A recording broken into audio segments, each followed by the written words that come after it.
Parti pour l'actualité sur la chaîne des valeurs et c'est en français. Mesdames, Messieurs, voici les titres.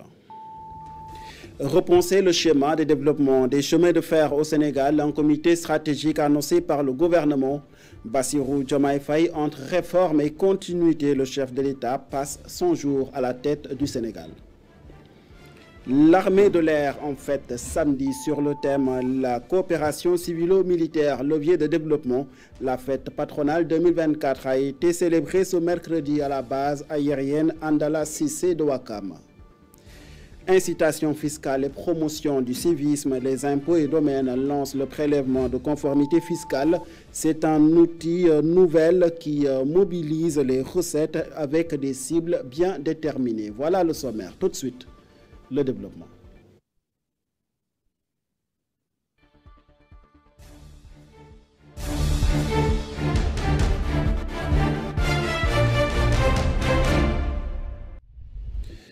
Au chapitre du transport terrestre au Sénégal, le gouvernement annonce la tenue prochaine d'un comité stratégique sur le chemin de fer. C'est ce qui ressort du Conseil des ministres de ce mercredi.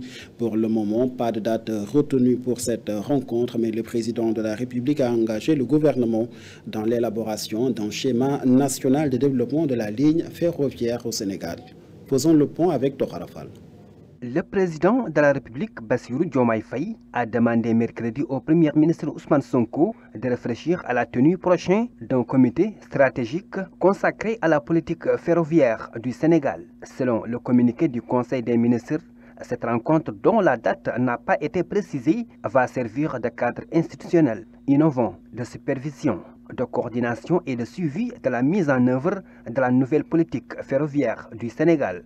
Le chef de l'État a en outre souligné l'urgence d'évaluer les activités, les projets et les financements des chemins de fer du Sénégal, de la Société nationale de gestion du patrimoine, du train express régional et des grands trains du Sénégal. Le président Faye a également invité le ministre des Infrastructures, des Transports terrestres et aériens à préparer, sous la supervision du Premier ministre, un schéma national de développement ferroviaire incluant la planification des investissements relatifs à l'entretien et à la modernisation du réseau par la réalisation de nouvelles voies, infrastructures et gares ferroviaires. Ce schéma devrait être adossé à un mode de financement pertinent du secteur ferroviaire selon le communiqué du Conseil des ministres. Bassirou Diomaye Faye a en outre insisté sur la nécessité de procéder à un pilotage cohérent et renforcé du train express régional, dont la gouvernance intégrée appelle une coordination systématique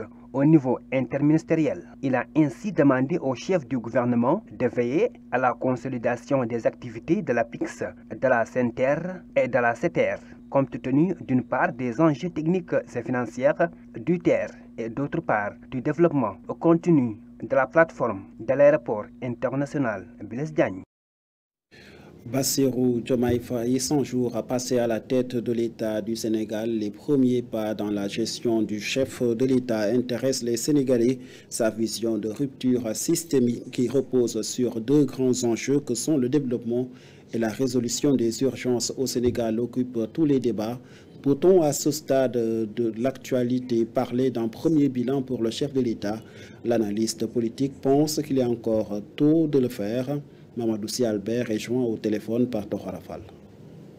Disons que pour les 3 mois, ce qu'on peut retenir, c'est que le président de la République a mis en place son gouvernement.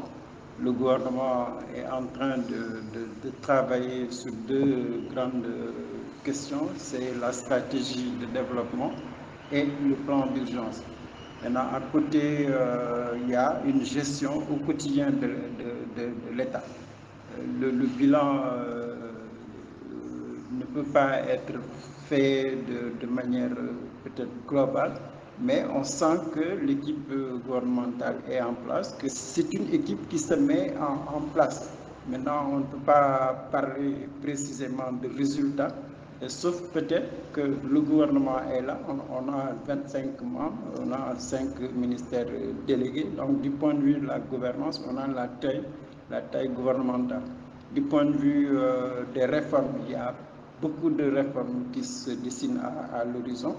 Et il y a également une prise en charge des urgences, que ce soit les denrées de première nécessité, l'hivernage, l'assainissement. Il y a beaucoup d'actions qui sont en perspective. Maintenant, on verra les 3 ou 6 prochains mois comment tout ça va se mettre en place. L'évaluation ne peut pas être faite sur 2 mois ou 1 an. Une évaluation d'un gouvernement, c'est au moins 2 ans et demi. Le chef de l'État qui va lancer la 2e journée nationale de nettoiement et d'investissement humain dans le cadre du programme Setal Sunu Réew. Assainissement, nous parlons à présent. Mansour Faye plaide pour la reprise des travaux du programme du Fonds d'entretien routier autonome d'un coût global de 60 milliards de francs. Ce vaste programme est une réponse concrète du gouvernement à la problématique de l'assainissement au Sénégal. Le maire de Saint-Louis attend des réponses urgentes lors de la venue d'Ousmane Sonko dans le nord du pays. Le Premier ministre attendu à Saint-Louis dans le cadre de ces journées nationales de nettoiement initiées par le chef de l'État Bassirou Diomaye Faye. Si l'on en croit à Mansour Faye, suivons ses propos. rafetlu ko bu baax a baax parce que yaakaar naa ni moom mooy génnam bu njëkk boo xam ni def na ko en dehors de Dakar mu jagleel ko Ndar. Nous lui remercions considérablement parce que nous croyons que c'est sa première sortie en dehors de Dakar et cela a été réservé à Saint-Louis, ce qui prouve aussi l'importance de Saint-Louis au Sénégal. Donc nous magnifions cela et nous demandons à la population saint-louisienne d'accueillir le Premier ministre, leur montrer l'hospitalité saint-louisienne, mais aussi la bonté saint-louisienne. Donc ça c'est important. Alors je lance un appel afin que samedi, tout le monde puisse l'accueillir. Nous allons saisir cette occasion pour porter les doléances de la ville. Nous sommes une commune et la plupart de nos travaux, nous devons être aux côtés des populations. Donc nous allons porter notre plaidoyer par rapport à cela. Et sur cette question, je vais juste évoquer quelques points. L'adresse, l'école, mais je vais insister sur certains points. Le premier, c'est ce qui concerne le cadre de l'assainissement. Nous avons un programme dénommé Divil. Cela a débuté depuis près de 5 ans, mais jusqu'à présent, les travaux peinent à avancer. Et actuellement, l'entreprise a arrêté les travaux. Et le redémarrage de ces travaux va faciliter beaucoup de choses au Pikinois. ay juróomi at ni wala juróom-benn at yaakaar naa ni travaux yi mënul avancer ba fii may waxe yéen. Lutte contre la fraude et l'invasion fiscale, la direction générale des impôts et domaines met en œuvre le prélèvement de conformité fiscale. Il a pour objectif de lutter contre la fraude et promouvoir l'équité entre les contribuables. Ce n'est pas quelque chose de nouveau dans le système de collecte des recettes. Le prélèvement de conformité fiscale était prévu dans la loi de finances 2020, mais il s'applique à des cibles bien déterminées, a expliqué l'inspecteur des impôts et domaines, Morphal. su ma koy tënk rek ay pexe yu ñu teg la yoo xam dañ naan ki nga xam ne dafa bëgg a importer dañuy xool ndax mu ngi déclarer wala mu ngi fayee impôt buy déclarer di fayee impôt ñu ne ko yow PCF bi soxalu la. Nous lui remercions considérablement parce que nous croyons que c'est sa première sortie en dehors de Dakar et cela a été réservé à Saint-Louis, ce qui prouve aussi l'importance de Saint-Louis au Sénégal. Donc nous magnifions cela et nous demandons à la population saint-louisienne d'accueillir le Premier ministre, leur montrer l'hospitalité saint-louisienne, mais aussi la bonté saint-louisienne. Donc ça c'est important. Alors je lance un appel afin que samedi, tout le monde puisse l'accueillir. Nous allons saisir cette occasion pour porter les doléances de la ville. Nous sommes une commune et la plupart de nos travaux, nous devons être aux côtés des populations. Donc, nous allons porter notre plaidoyer par rapport à cela. Et sur cette question, je vais juste évoquer quelques points. L'adresse, l'école, mais je vais insister sur certains points. Le premier, c'est ce qui concerne le cadre de l'assainissement. Nous avons un programme dénommé Divil. Cela a débuté depuis près de 5 ans, mais jusqu'à présent, les travaux peinent à avancer. Et actuellement, l'entreprise a arrêté les travaux. Et le redémarrage de ces travaux va faciliter beaucoup de choses aux Pikinois.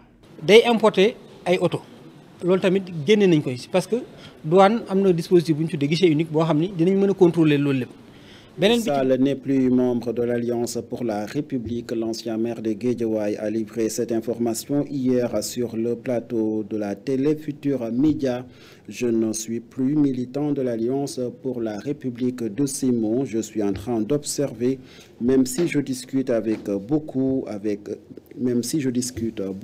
des acteurs politiques, a annoncé l'ancien maire de Guédiawaye quelques mois après le départ du pouvoir de son grand frère, le président de la République, Macky Sall, après la défaite du candidat de Benno Bokk Yakaar, Amadou Ba, à la dernière présidentielle. L'armée de l'air a fêté son anniversaire 2024 ce mercredi à la base aérienne Mame Andala Sori Cissé de Ouakam. Cette cérémonie a été présidée par le général de corps d'armée, chef d'état-major de l'armée de l'air, Elhadj Niang, sur le thème coopération civilo-militaire, levier de développement au Sénégal. Le compte rendu signé Alioune Seck El Hadj Fall.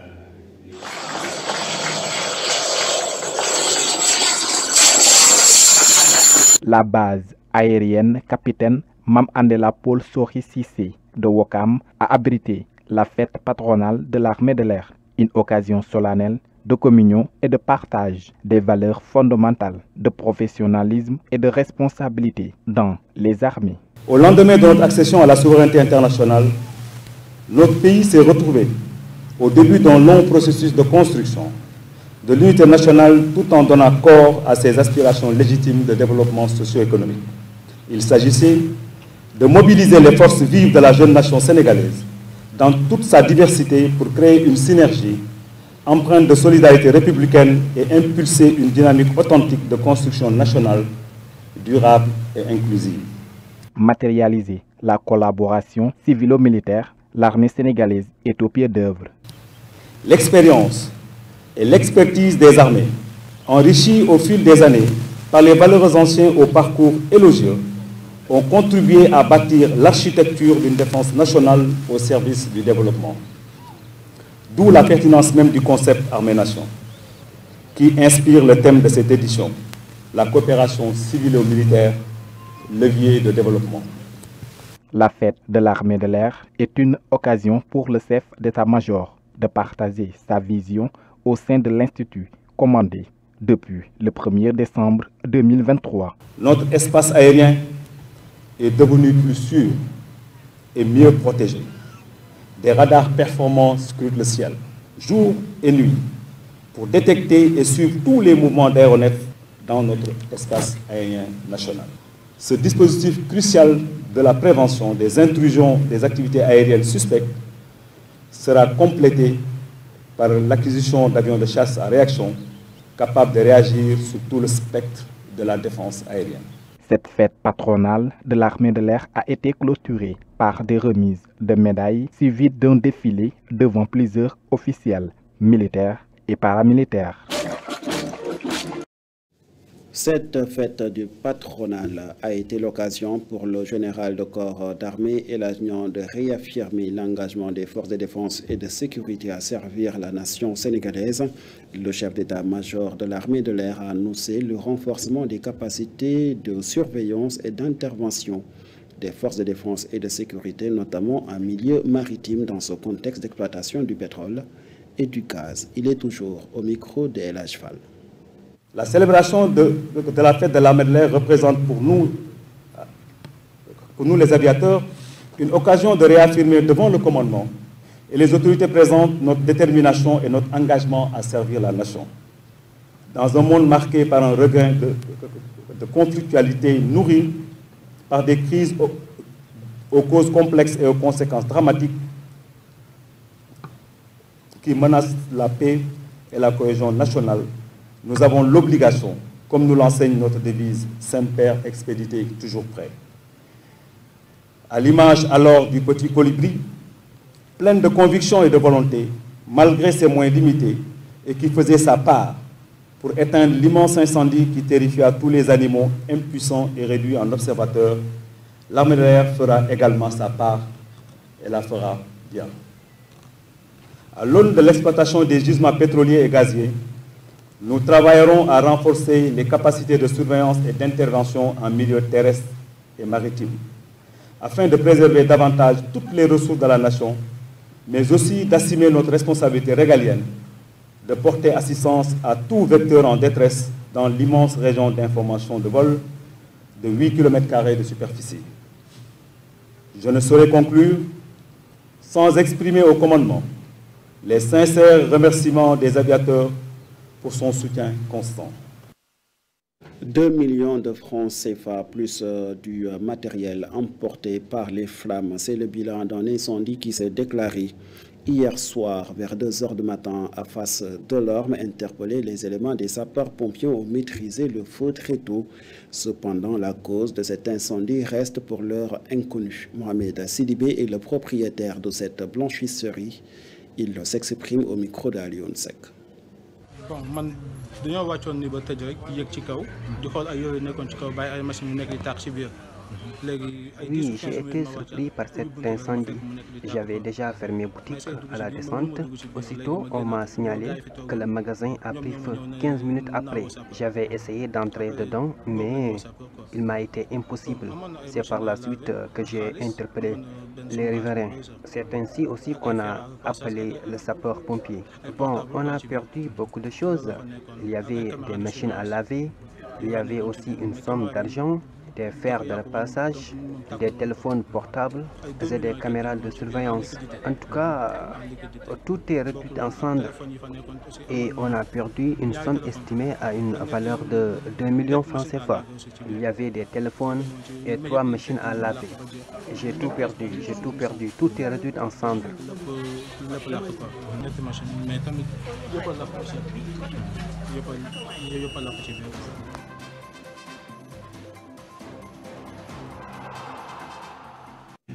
En sport, cette annonce qui concerne la Coupe d'Afrique des Nations 2025. Le tirage au sort des éliminatoires de la CAN 2025 s'est effectué ce jeudi. Le Sénégal est logé dans le groupe L en compagnie du Burkina Faso, du Malawi et du Burundi. Éliminé en 8e de finale de la CAN 2024, Aliou Cissé et ses joueurs savent désormais ce qui les attend pour retourner à la Coupe d'Afrique des Nations prévue au Maroc en 2025 et tenter d'aller encore plus loin cette fois-ci. Voilà qui met fin à ce rendez-vous d'information. Merci de l'avoir suivi et très bonne suite de programme sur nos antennes.